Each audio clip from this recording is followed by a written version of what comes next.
breakfast show in all of the land. This is 3FM Sunrise on 3FM 92.7. We're getting into the news review, and we have some 4 members of parliament appointed by the president, John Dramani Mahama, as deputy minister. What is it? Is it designate, elect? Was appropriate? Nominees. That's the word. Nominees. These are nominees. Yes. So we have in Ministry of Foreign Affairs, James Gyakye Quayson, and that's a name that I know many of you are very familiar with, given the legal battles that he himself Another has man had to who go has suffered through.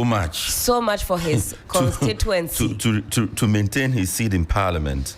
Well, that's the new status of James Gyakye Quayson. Then you also have for the Ministry of Transport, I believe her constituency is Jomoro. Jomoro. Toffee. Jomoro. The honorable member with so many fans. She is a fan favorite, especially if you go on social media. Yes. Just go on X and just type her name in the search bar.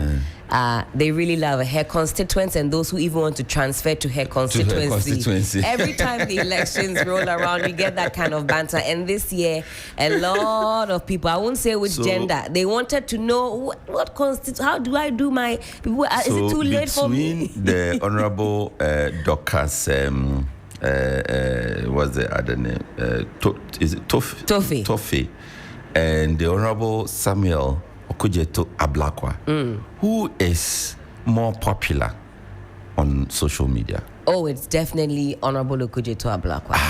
Because he has found also a way, and he's young, you know. I think sometimes we forget that some of our key players in governance are quite young. So he's a youngish or in the middle millennial. Millennials are very cool. We are very much part of that technological era. You know. So he's found that way to bridge that gap between Gen Zism, millennial, the way he tweets, the way he, as they say, claps back. So he's still more popular, probably one of the more popular MPs and politicians on social media. He's got one of the bigger followings as well, especially on X. Well, okay, then you've got Mohammed Adam Sukbaru. Sukbaru. You don't know him? Oh, I know him. I know Honorable. Good morning to you, Honorable. Yes. He's going into the ministry. Sala West's member. In fact, he taught me how to say good morning, and I've completely forgotten. In Sisale. Yes. And you have forgot. Nangwede. Huh? Yeah, forgive me. Forgive me. Father said to me, son, you're a child of this tradition. No different. Don't worry, it'll come back to me, but that's there for the Ministry of Communication, Digital Technology and Innovation. Again, these are Deputy Minister's nominee. Then you've got Grace Ayensu Dankwa. I believe she's a doctor, actually. She's a doctor. Grace, she's a doctor. Ministry of Health. Ministry she has of also Health. suffered. She struggled to get into Parliament. I see. Yeah. So it would appear all the people in this large badge of nomination, they each have a story to tell. That's right. Which is very interesting. I know I hope I'm not veering into dangerous territory. I know I'm not. But we have every now and again opinions coming from members, especially of the NDC. They're members, and these are foot soldiers and those that have been supporting the party for a very long time, recently taking exception to what they claim was said by the NDC chairman, that it's about competency over loyalty. And a lot of people don't agree with that sentiment at all.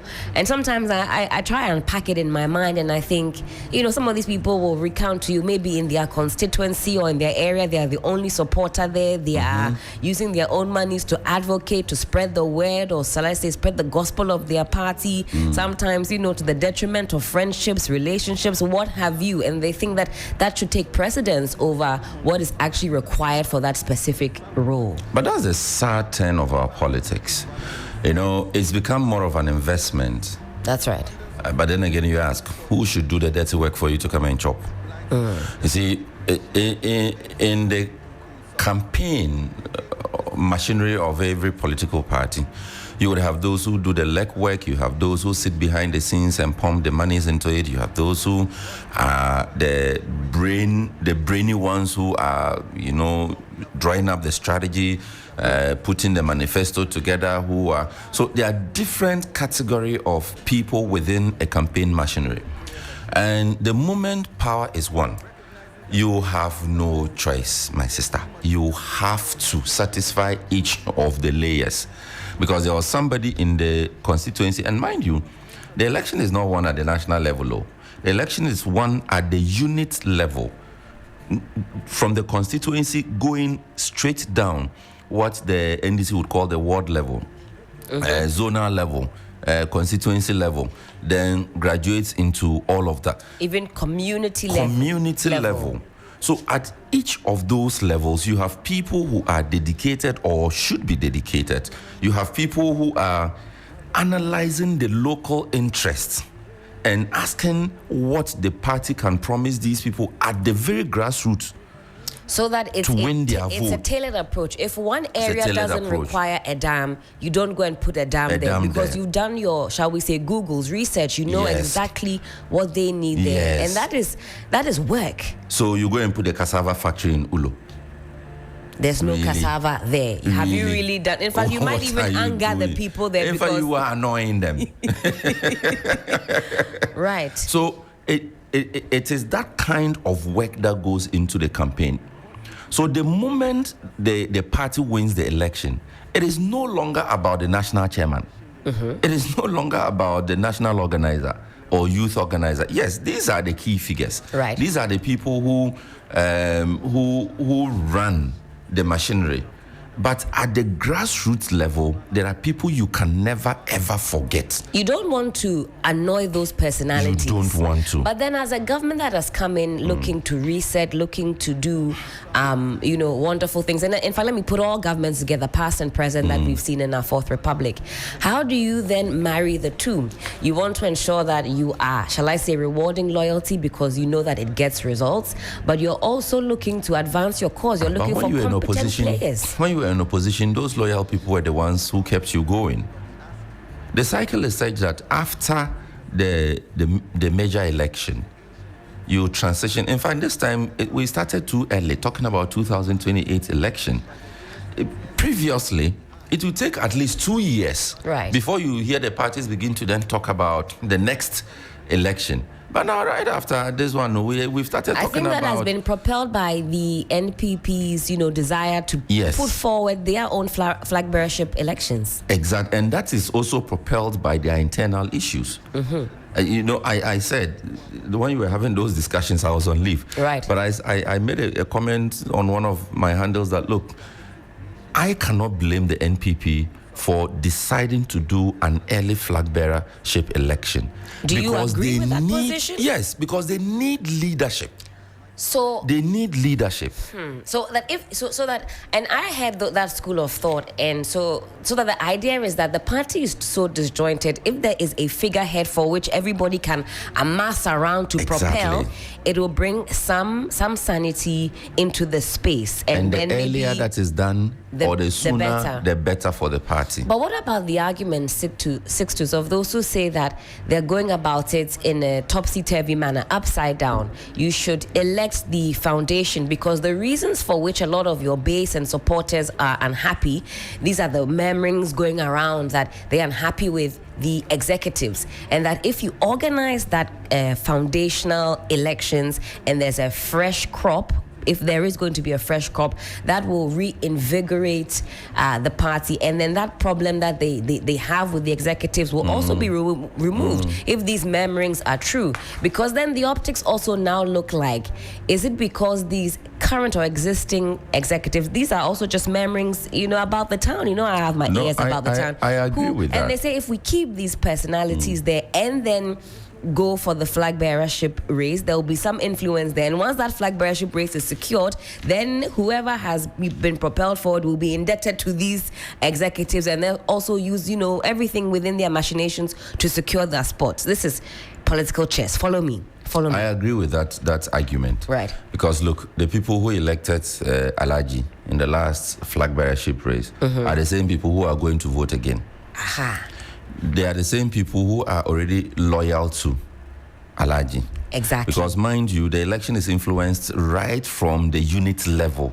Indeed. So you have a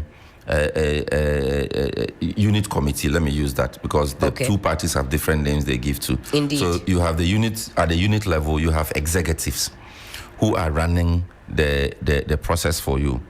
Who becomes leader of that ward has an influence at the national level. Right. So if I want to become national chairman of the party, I have to ensure that the man at the ward level is my man. So I have to ensure that he wins his election at that ward level. So really, there will be nothing new. There will be nothing different with if this arrangement is followed through with. Right. So the same people who voted are the same people who are coming to vote again. Have their minds changed? Have they done any reassessments, dispassionate of their affiliations or interests or sympathies? Exactly, because we also have new players in the ring. Have you assessed them? Have you assessed them independently and dispassionately? Do you think that Brian Champong, for instance, could do better than Alhaji if he's given the chance? And would you, who voted for Alhaji in the last flag bearership race, vote for Brian Champong? So all those are assessments that can simply not be done if you run this from the top to the bottom. And it has to be from the bottom to the top. Exactly. So then there's also a third angle to all of this. You know that as per the NPP's constitution, really the leader of the party is their national chairman. So if there is this idea also floating about that, well, we need a leader, you know, a figurehead to rally around, which I also think has some merit to it. If you look at it objectively, it's not that unreasonable of an argument to advance, right? But if the party, by the party's own constitution, their leader is the national chairman, which is, by the way, different to how the NDC also classifies their leadership. Is it not then prudent for them to again think about that foundational flag bearership so that you have a national chairman, and that's, as per your constitution, really the leader who should be holding the fort whilst you go about your normal processes, even if, you know, you are still looking for your flag bearer? Yes. Now, the peculiar instance here is that you've got a national chairman who's now unwell. The family have waded into the family. Yes, waded into the conversation, and even on that level, it looks murky. So whichever angle I seem to look at it, no pathway seems clear. No pathway is really... Which is why they need a flag bearer ASAP. Because there has to be direction. Yes. There has to be a strong show of leadership, particularly considering how formidable the NDC is. You have to show that we can compete. And again, considering the popular dissatisfaction with the party at the last election, you have to show that there is something new about you. You have to find another way to convince the people that, look, we have something new to offer. So that leadership is needed. There's no two ways about it. It is needed. But you see, in trying to get that leadership too, if care is not taken, then you cause more trouble for yourself than you should be causing. And Sixtus, I think you're making a very important point. For those of us who are keen watchers in this space, I get the indication that even after a flag bearer is elected, it doesn't mean that the internal turmoil is over for the New Patriotic Party. In fact, that could reignite certain bad blood or you know, certain arguments and certain positions which have I would say cost them dearly in recent times. But we're watching this space, so do stick with us. Time check 7:01, and we're getting into the news review and also looking at our online portals, 3news.com, if you're looking for the latest in politics, entertainment, sports, business. But really, Helen, you name it. Helen, yes, Sixtus. You are in office and you have to choose from two people to be by your side, help you, direct you, you know, show you the way. You have this person who is loyal to a fault. And the fact that the person is loyal does not mean the person is not competent. That's the other mistake we make a lot of the time. Right. Or qualified, for that matter. So you have this person who is loyal to a fault, and you have this other person who is qualified and competent. Let me put it that way. Which of them would you want by your side? I've been mulling over this since yesterday. It's tough, isn't it? Because you can't put a price on loyalty. No, you cannot. You cannot put a price on loyalty. Loyalty can do a lot for you in a space. If somebody is loyal to you, it also, I think by extension means that they clearly want to see you do well. Would they really do anything to put you in jeopardy? But human as we are... And their analysis of situations are usually... with your best interests at heart. So that probably is where the problem may be. But so if we are analyzing or deciding whether to scrap 1D, 1F, for example, should we incorporate it into a 24-hour economy? Should we do away with it completely? That would be the discussion. Should it have sat not under the office of the presidency, maybe for continuity and longevity? Some people say no. So the man who is loyal is looking at it from a number of perspectives. If you do away with it, well, it may have an implication on the overall national interest, but it may also affect your ratings. And in governance, ratings matter. The other man who is purely looking at it as a competent person or from the position of competence will say that, well, it may affect your ratings, but it will benefit the national interest. So you come back to the same point. Are you listening to this person who is looking at it dispassionate of his leanings towards you? Yes, he's also loyal to you. He has your best interest, but he's looking at a bigger interest than just your relationship. Are you going to listen to him, or are you going to listen to the other person who is all about your interest? Politicians are suffering, no? Tough. This is what we call the unsexy parts of governance. The very unsexy parts. So a lot of people parts. don't actually blame President Akufo-Addo when he appointed 100 and something ministers. Because the type of effort it took, he the had fight. been in opposition for too long. He had too many people working, and he owed too much to too many people. And maybe when we get to read about his story in power, that may not be the reason he would assign to the appointments that we saw. But I think you can put one and two together and, come to that conclusion from the analysis. It was one of the reasons that, look, was in opposition for all the 16 or so years. He had to work, and he had to let people help him work. He had people had to finance him. People had to support him. You can't come to power and tend to forget about all of those people. So it's a very dicey thing. So sometimes you are tempted to understand them. You can also, when you consider how much is in the coffers, would you take 60 ministers over 110, 20 ministers? 5. Now 6 after 7. Let's go for a quick breather. When we come back, we'll get into what the dailies have in store for you and I. Parents, mark your calendars. It's the 3FM Baby Fair happening live on the 11th to the 13th of July at Marina Mall Airport City in Accra from 10 a.m. and it's absolutely free. From baby essentials and kids wear to toys, skincare, educational material, and so much more. Shop amazing deals on a wide range of childcare products, all under one roof.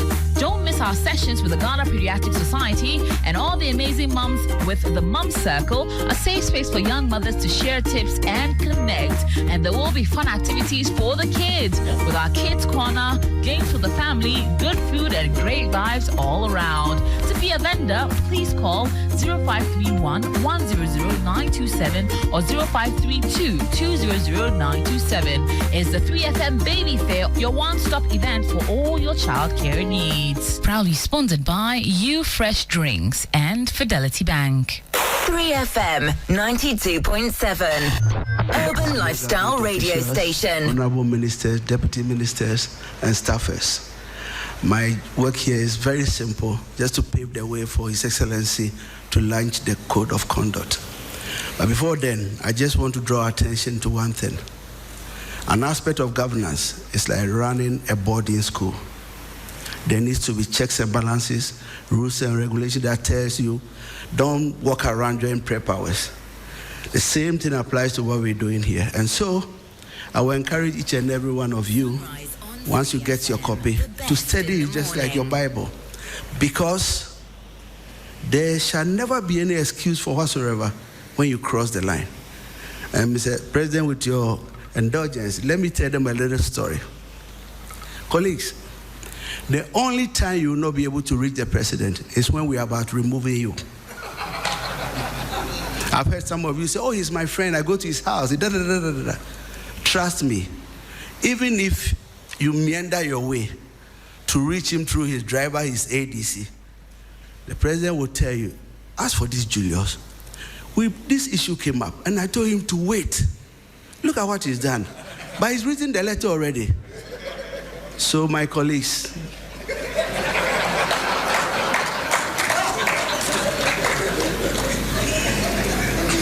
please, I wish we are never going to have that bad experience for removing any one of you. 3FM 92.7, Urban Lifestyle Radio Station.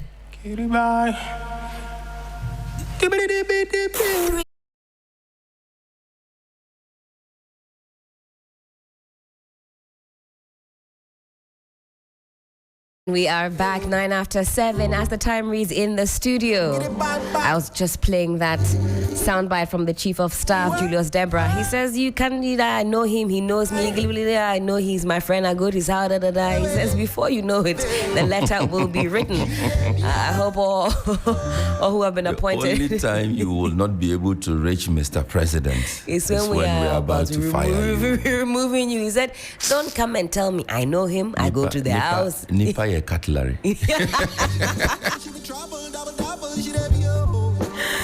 Well, it's about that time for us to have a flick through the dailies and see what the top stories are for this morning. And I hope all of our officials are studying their code of conduct, like their Bibles, like their Qurans, like their favorite novels, because we are watching keenly. Let me tell you, the Ghanaian populace is awake. And if you're awake this morning and you're tuned in, a very special good morning to you.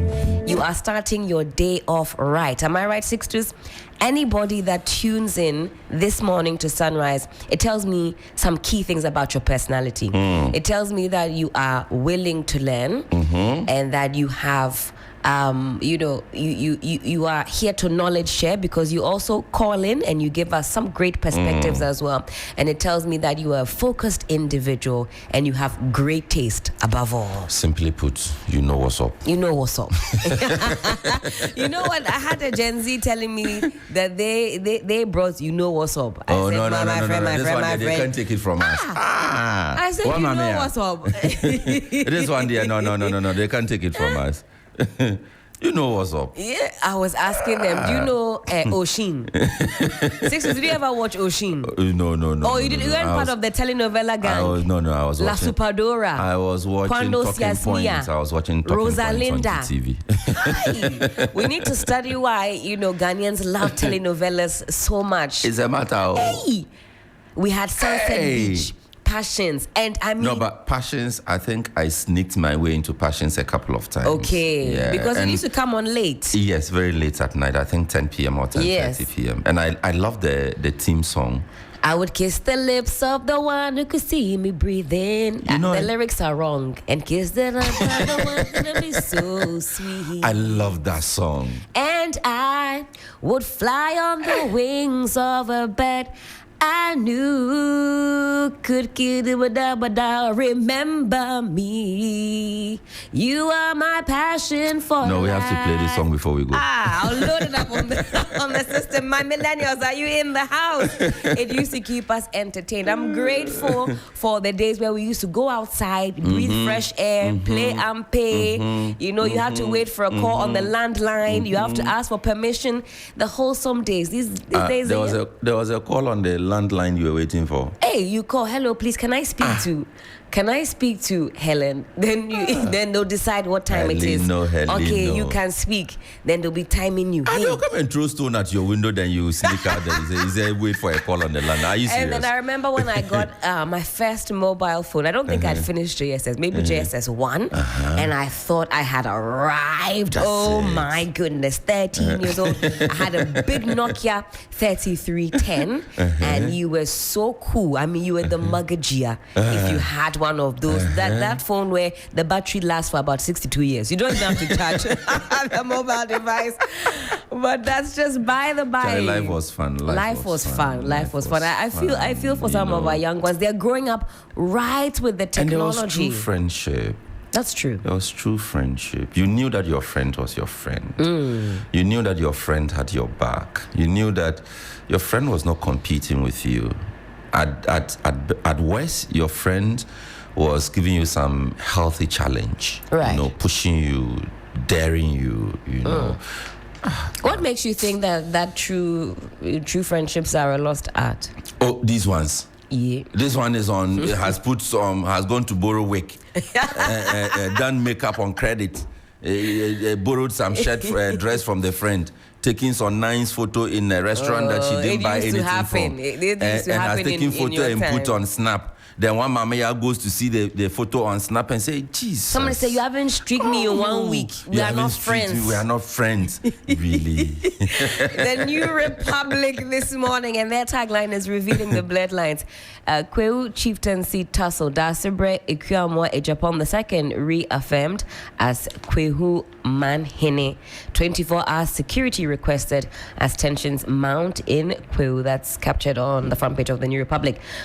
We've got bombshell. Tokonu drags nation to ECOWAS court over sacking bid. We had an in-depth discussion on that yesterday, and you can find that also on our YouTube page. NPP's Ablekuma North dream crushed. Court green lights rerun, party panics. All right. China dashes Ghana some $30 million. Mahama directs use of funds for Aflao market redevelopment. So by dashing, do we not have to pay back? We'll get into that story. It's on page 2. Government hosts high-level agribusiness forum to boost industrial growth.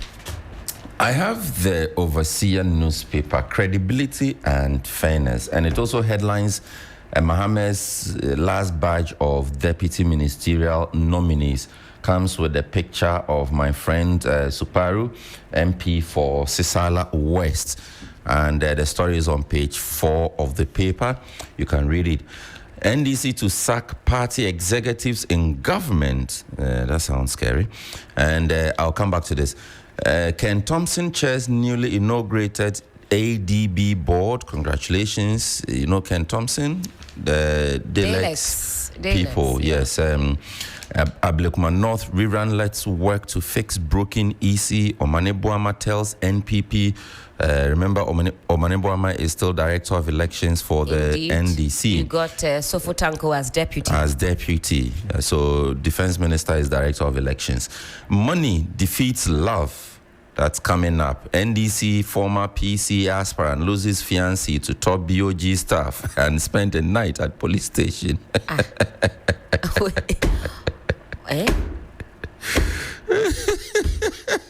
What's going on? Let me read it again. Please do. Coming up.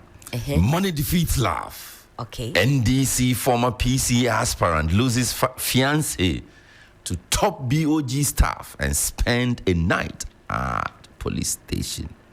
Oh, it's only a fiancé. Yeah, Charlie, what do you mean by it's only a fiancé? What do you mean? Even the ones that are no longer are not fiancés, they have been lost to. Do you know what has gone into this fiancé? Why was it necessary to specify where the snatcher works? Does that enhance the snatching? It says money defeats love. So wait, who says money is money? Love conquers all. So the snatchy is the fiancé. And the snatcher works where? BOG. But you see, you have forgotten that the the snatchee is the woman. Yes. Okay. The snatched from is also, of the course. The snatched from has the power to deal with the snatchee. And all and of the this. Snatcher. The snatcher is relaxing somewhere. Somewhere. Oh, God. Would it have made a difference if the snatchee was working somewhere else? So, love doesn't conquer all again. Oh. And very quickly, on 3news.com. Just a second. Right? Ghana didn't support LGBTQ plus rights. In fact, that is the first story. UN abstention claims. You know, it was hot on social media yesterday. It still is. And that's also captured on 3news.com. I was going to highlight that Ghana did not vote at UN Human Rights Council to support LGBTQ rights. And so we decided to abstain. We didn't. It's almost as if we weren't there. Whether you asked us or you didn't, we've shut our mouth. Okay. I see. We'll get into some of that as well. You know, a lot of these things too, just a little background. A lot of these things too also can point to the foreign policy direction of the administration. Okay. Yes, because there are a lot of things that so when you look at the operations of the UN and the issues that come up for a vote at the UN, there are things that have international implications, and there are things that have implications on bilateral and multilateral relations, things that have implications on donor funding and support, and all of those things. So you would have the administration, before any of these votes, it would go back to conclave and ask itself, if we vote this direction, it would mean that we are supporting cause 1, 2, 3. If we vote that direction, it would mean that we are supporting cause 4, 5, 6. Could it even mean that we're also supporting country XYZ? We're also supporting country. Yes, it could mean. Right. Because all of these things are aligned. Okay. All of these interests are spearheaded. That's right. So you usually would have the superpowers leading the charts on all of these things. So you could have, on one issue, example, you could have the US taking one side, right, leading the campaign on a vote for that. Then you would have, say, China leading another chart, campaigning against that. Okay. So if you voted for, it means that you are with the US. If you voted against, it means that you are with China. And by voting for, you are voting against China. What is the implication of that vote on your relations with China? Trade relations, diplomatic relations, influx of or exchange of what is that one called? Knowledge sharing and all of those things. Right. Scholarships.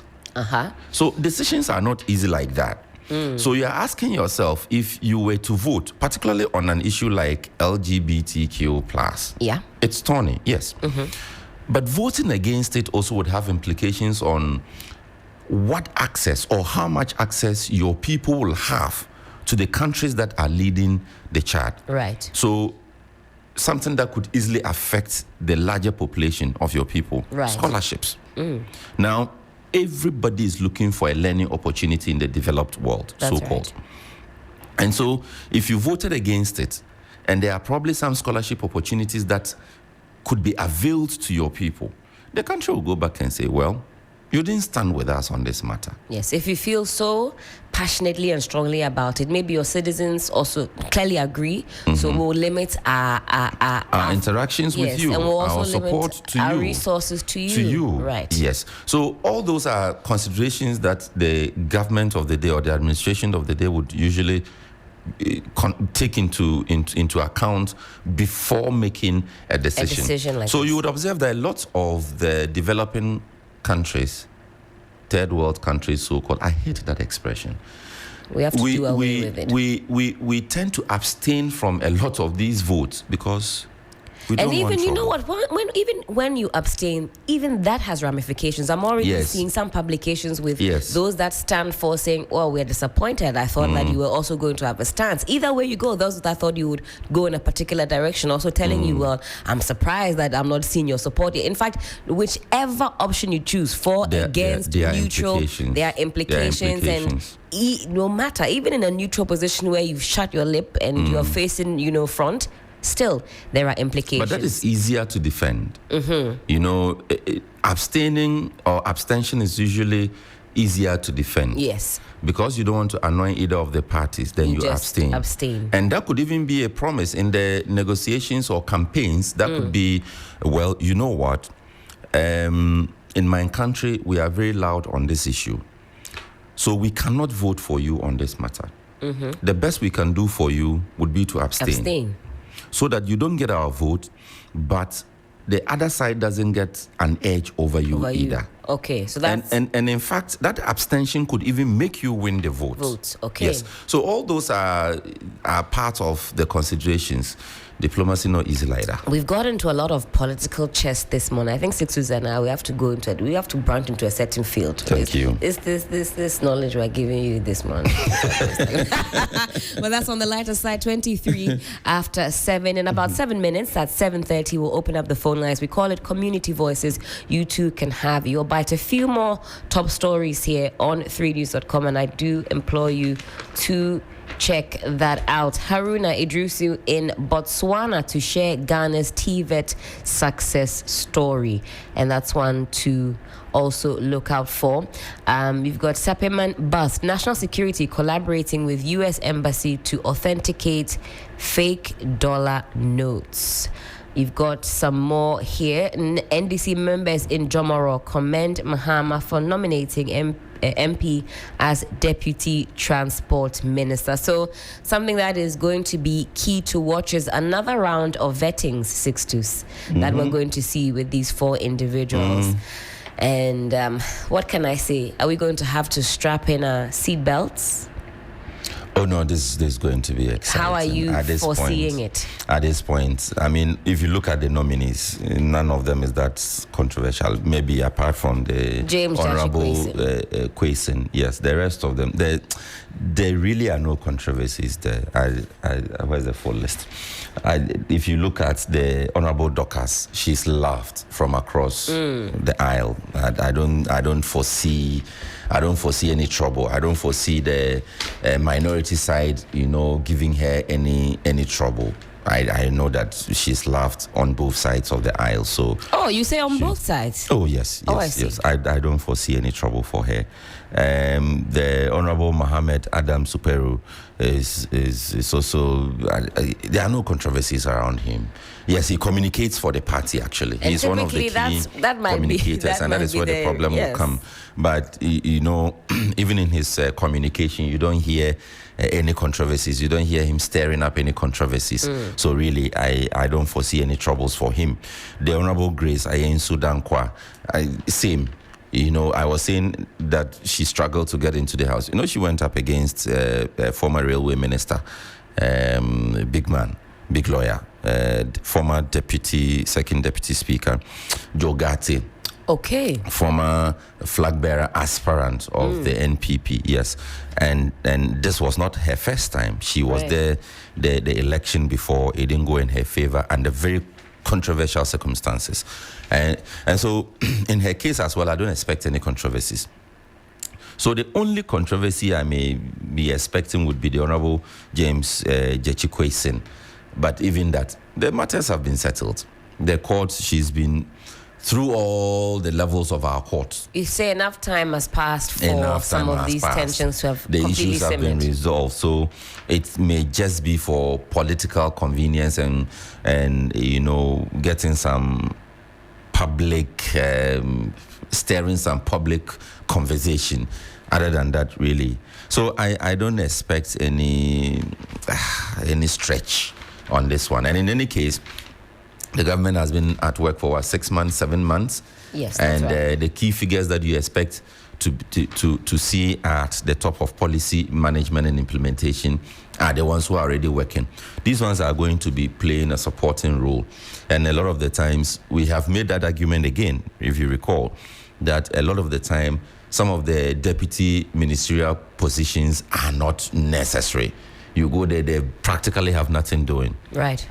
But of course, I can't say that for these sectors that we are looking at. These are key. These are key sectors that you would need deputy ministers. So if you look at it holistically, I really don't think that this is going to be any stretch. I don't foresee it. Now, of course, this morning, and only in about 3 minutes, I'll activate the phone line. So do get ready with your thoughts and perspectives on the issues. Ablekuma North is high up on our agenda this morning, Sixtus. We do understand that the printing of ballot papers is in full swing. I mean, on Friday, the EC is conducting the rerun in some 19 polling stations in Ablekuma North. You have Nana Ikuawusu Efri of the NPP facing off against Irabna Orbin of the NDC. You also have the NPP adamant still in that position that they will not be participating. We have not heard the party's response to the judgment of the court, have we? I was listening yesterday to a few other portals, and what can they really say about that? They had a principled stance on this matter. 2 press conferences had been held, one at the party headquarters, one inside Ablekuma. And they said that I'm sorry. They said that they are convinced, firmly so, that they won that election. You get it? And they were not going to allow the EC to rerun the process. Right. They went to court on the same conviction, and the court has disagreed with them and dismissed them. So from that principle, I was expecting a communication. Oh, something official to come out after that. To come out from the party. I believe that will come today, because we're also duly informed by the executives that they didn't go and observe any of the printing of the ballots, and that they have asked for, I forgot exactly what they've asked for from the court. This is via way of Gary Nimako. I'm trying to remember what it is that they say they're asking, further and better particulars, but I don't know exactly what they've asked for from the court. So I don't think, beg your pardon, that is it the judgment? Not. I would have remembered that. Maybe they called it a direction. Is that what they meant by judgment? No. Once judgment is pronounced on the matter, it is done. It's done. If you want to appeal against that, you are at liberty to do so. Yes. But then you would need a certified copy of the judgment to be able to do that. So I really am not sure what. I'm not even sure that the party has had that opportunity. Maybe now we'll get some official communication, because I was trying to then decipher post the judgment what direction does it appear. I mean, by all accounts, like I mentioned, we're told that they themselves, executives, confirmed they didn't go and observe. In any case, these were discretionary remedies they were seeking. So, I mean, bottom line is, I am out of principle. I am expecting a communication, official communication from the party. And I thought that would have had a communication yesterday, immediately after the court made a pronouncement on the matter. So that, let's know, is the party going to go ahead and participate in this election, or the party is going to withdraw from the election? Is that going to happen? What are the two, and Sixtus, in just about a minute or so, what do these two different positions mean? When you say withdraw, we're told ballot papers are being printed. I mean, if the election is going ahead, really, do they have to actively do anything? Or do they have to actively withdraw? When did they start printing the ballots? At least yesterday, I understand that there was some printing going on. Whether it started yesterday or before. Before the pronouncement, before the court judgment? I heard that after the court judgment that printing was taking place. Well, so those are facts we do not have, because there's a point at which you cannot withdraw. You can't remove yourself from the poll. Okay. There's a point at which, and per our electoral laws, there's a point at which you are in. It appears tomorrow there will be a rerun. No. As it stands now, the court has pronounced, and it's the judgment of the court is law. We cannot say that we are not respecting it, right? Unless, of course, you take other steps. You see, but once the court has pronounced on it, you have faith in the court. That's why you went to the court. Indeed. And the court says that, look, go back and contest, go and put yourself in the race, and let the people decide what they want to do with you. That is a decision of the court. And so, at this point, you You have to run. You have to run. That's what I'm saying. I mean, we're going to have a rerun tomorrow. But I'll be surprised if the party was not actively part of the processes because it had filed a case at court. So yesterday it would have been the deputy. I can't remember the rank. He was on one of the media houses, and the question was posed to him about the printing of papers, and he says, "Well, we're not participating in that. We have abstained from observing these processes." What exactly that means going forward, we'll be getting or shedding some more light on that. Of course, we are your election command center, so do stick with us. 162 Don Ullo, always a pleasure. But it's time for me to open up the phone lines, and I see that the lines are already blinking. 0559 242 717. Alternatively, you can reach us on 0556 910 154. Hello, good morning. Hello, good morning, Lady Helen.